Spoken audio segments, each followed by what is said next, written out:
William Booth, un cœur embrasé pour Dieu et les âmes. Bienvenue sur Biographie chrétienne, la chaîne qui met en lumière les vies d'hommes et de femmes de Dieu qui ont marqué leur époque et dont l'impact continue encore aujourd'hui de transformer des vies, non par leur propre force, mais par ce que Dieu a accompli à travers eux. À travers ces biographies, nous voulons rappeler une vérité essentielle. Dieu se plaît à utiliser des cœurs totalement consacrés pour bouleverser le monde. Aujourd'hui, nous allons plonger dans la vie d'un homme dont la passion pour Dieu et pour les âmes perdues a donné naissance à l'un des mouvements chrétiens les plus influents de l'histoire moderne. Voici l'histoire de William Booth. William Booth naît le 10 avril 1829 à Nottingham, en Angleterre, dans une famille modeste. Son père, Samuel Booth, est un entrepreneur en bâtiment qui connaît des hauts et des bas financiers, tandis que sa mère, Mary Moss Booth, est une femme pieuse, profondément attachée aux valeurs chrétiennes. Dès son plus jeune âge, William est marqué par la précarité et l'instabilité.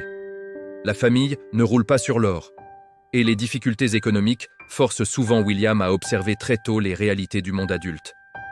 Cette enfance sans confort excessif va jouer un rôle déterminant dans la sensibilité qu'il développera plus tard envers les pauvres, les exclus et les oubliés de la société.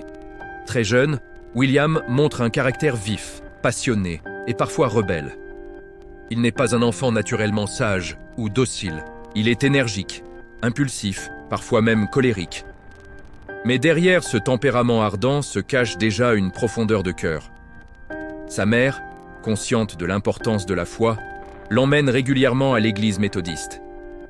Elle prie pour lui parle de Dieu, lui enseigne la Bible et sème dans son cœur des graines qui mettront du temps à germer, mais qui porteront un fruit abondant. À l'adolescence, la situation financière de la famille se dégrade encore davantage. William doit quitter la école très tôt pour travailler comme apprenti dans un magasin de prêteurs sur gage. Cette expérience le marque profondément. Jour après jour, il voit défiler des hommes et des femmes contraints de vendre leurs biens les plus précieux pour survivre. Il voit la misère, le désespoir, l'injustice sociale. Ces scènes laissent une empreinte indélébile dans son cœur. Il ne s'agit plus pour lui d'une pauvreté abstraite, mais d'une souffrance humaine concrète, vécue sous ses yeux. C'est durant cette période que William Booth traverse une profonde crise spirituelle. Bien qu'il ait grandi dans un environnement chrétien, il n'a pas encore fait une expérience personnelle et vivante avec Dieu. Il assiste au culte, entend les sermons, mais son cœur reste inquiet. Il est tourmenté par la question du salut, par la peur de la condamnation, par le sentiment de ne pas être en règle avec Dieu. Pendant des mois, il lutte intérieurement, oscillant entre désir de Dieu et culpabilité. Finalement, à l'âge de 15 ans, William vit une expérience de conversion décisive. Lors d'une réunion de réveil méthodiste, il est profondément touché par le message de l'Évangile. Il comprend que le salut n'est pas le fruit des œuvres ou des efforts humains, mais un don de la grâce de Dieu reçu par la foi. Ce jour-là, il se donne entièrement à Christ. Cette rencontre transforme radicalement sa vie. Son caractère fougueux ne disparaît pas, mais il est désormais consacré à Dieu. Après sa conversion, William Booth se plonge avec passion dans la lecture de la Bible et dans la prière. Il développe un amour profond pour la parole de Dieu et un zèle brûlant pour le salut des âmes. Très vite, il commence à témoigner autour de lui, à parler de Jésus à ses collègues, à ses amis, aux inconnus. Il ne peut garder pour lui ce qu'il a reçu. Sa foi est vivante, expressive, contagieuse.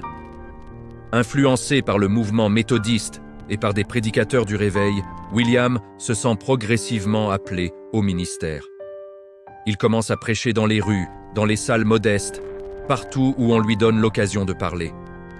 Il n'a pas encore une grande formation théologique, mais il possède une chose essentielle: un cœur en feu pour Dieu et une compassion sincère pour les perdus. Ses prédications sont simples, directes, parfois rugueuses, mais toujours animées par une conviction profonde. Cependant, le chemin de William Booth n'est pas sans lutte. Il traverse des périodes de doute, de fatigue et de découragement. Il se heurte souvent à l'opposition, y compris au sein de l'Église. Beaucoup trouvent ses méthodes trop radicales, trop émotionnelles, trop centrées sur les classes populaires. on lui reproche de sortir des cadres traditionnels, de prêcher dans la rue, de s'adresser aux ivrognes, aux prostituées, aux marginaux. Mais William est convaincu que l'Évangile est pour tous, et surtout pour ceux que la société et parfois même l'Église ont abandonnés. En 1855, il épouse Catherine Mumford, une femme remarquable, intelligente, profondément spirituelle et dotée d'un don puissant pour la prédication. Leur mariage n'est pas seulement une union sentimentale, mais un véritable partenariat spirituel.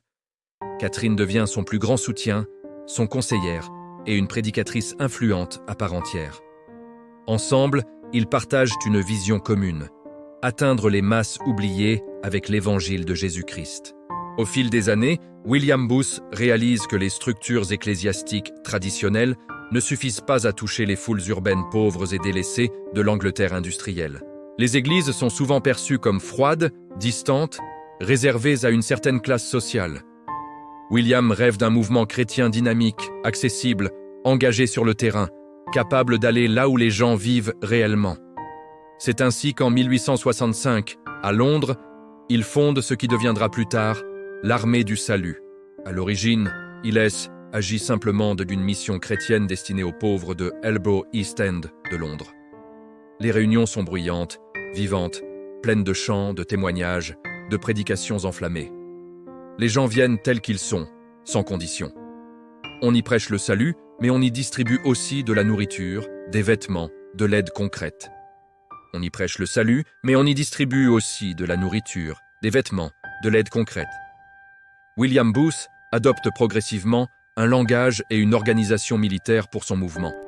Il se considère comme un général dans une guerre spirituelle contre le péché, la misère et l'injustice. Il se considère comme un général dans une guerre spirituelle contre le péché, la misère et l'injustice. Les membres deviennent des soldats, engagés à servir Dieu avec discipline, courage et sacrifice. Cette structure, bien que controversée, donne une identité forte et une efficacité remarquable au mouvement. Les débuts sont difficiles. L'Armée du Salut fait face à une opposition violente. Des foules hostiles perturbent les réunions, lancent des pierres, insultent les membres. William Booth et ses collaborateurs sont souvent ridiculisés, persécutés, arrêtés. Mais loin de se décourager, Booth voit ces épreuves comme la preuve que le combat est réel et que l'œuvre est nécessaire. Au cœur du ministère de William Booth se trouve une vision profondément biblique.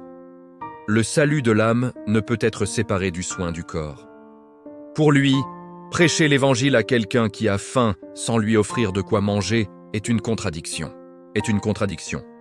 Cette conviction donne naissance à de nombreuses œuvres sociales, refuges pour sans-abri, soupes populaires, centres de réhabilitation pour alcooliques, programmes de formation professionnelle. L'Armée du Salut devient rapidement un acteur majeur de l'aide sociale. Spirituellement, William Booth insiste sur la sainteté, la consécration totale et la puissance du Saint-Esprit. Il appelle les croyants à une vie radicale, entièrement dédiée à Dieu. Il prêche un christianisme pratique, incarné, qui se manifeste autant par l'amour du prochain que par la ferveur spirituelle. Avec le temps, l'Armée du Salut s'étend au-delà de l'Angleterre. Elle se développe en Europe, en Amérique, en Asie, en Afrique. William Booth devient une figure mondiale. Malgré sa renommée, il reste profondément humble et focalisé sur sa mission. Sa devise pourrait se résumer ainsi: sauver des âmes et soulager la souffrance humaine. Les dernières années de la vie de William Booth sont marquées par la vieillesse et la perte progressive de la vue. Cependant, même affaibli physiquement, son esprit reste vif et passionné. Il continue d'encourager, de prier, de diriger autant que possible. En 1912, à l'âge de 83 ans, William Booth s'éteint. Ses derniers mots reflètent toute sa vie. Une vie donnée sans réserve à Dieu et aux autres. Sa mort provoque une immense vague d'émotions à travers le monde. Des milliers de personnes, riches et pauvres, croyants et non-croyants, rendent hommage à cet homme qui a consacré son existence aux plus démunis. Son héritage est immense. L'Armée du Salut continue aujourd'hui encore d'œuvrer dans des dizaines de pays, apportant à la fois l'Évangile et une aide concrète à des millions de personnes. La vie de William Booth nous enseigne des leçons spirituelles profondes. Elle nous rappelle que Dieu n'appelle pas des personnes parfaites, mais des cœurs disponibles. Elle nous montre que la foi authentique ne se limite pas aux paroles, mais se traduit par des actions d'amour. Elle nous encourage à sortir de notre zone de confort, à aller vers ceux que personne ne veut voir, à croire que Dieu peut utiliser une vie totalement consacrée pour transformer le monde. Alors que cette biographie touche à sa fin, prenons un instant pour réfléchir. Et si Dieu voulait encore aujourd'hui utiliser des hommes et des femmes ordinaires, comme William Booth, pour accomplir des choses extraordinaires? Et si ton cœur, entièrement donné à Dieu, pouvait devenir un instrument de transformation pour ta génération? Si cette histoire t'a inspiré, n'oublie pas de liker la vidéo, de la partager autour de toi pour nous encourager et de t'abonner à la chaîne Biographie chrétienne, afin de découvrir d'autres vidéos sur les vies des serviteurs et servantes de Dieu. Dis-nous également en commentaire quel autre serviteur de Dieu tu aimerais découvrir dans une prochaine vidéo. Que le Seigneur te bénisse richement, qu'il embrasse ton cœur d'un amour profond pour lui et pour les autres, et qu'il te conduise à marcher fidèlement dans l'appel qu'il a placé sur ta vie. Amen.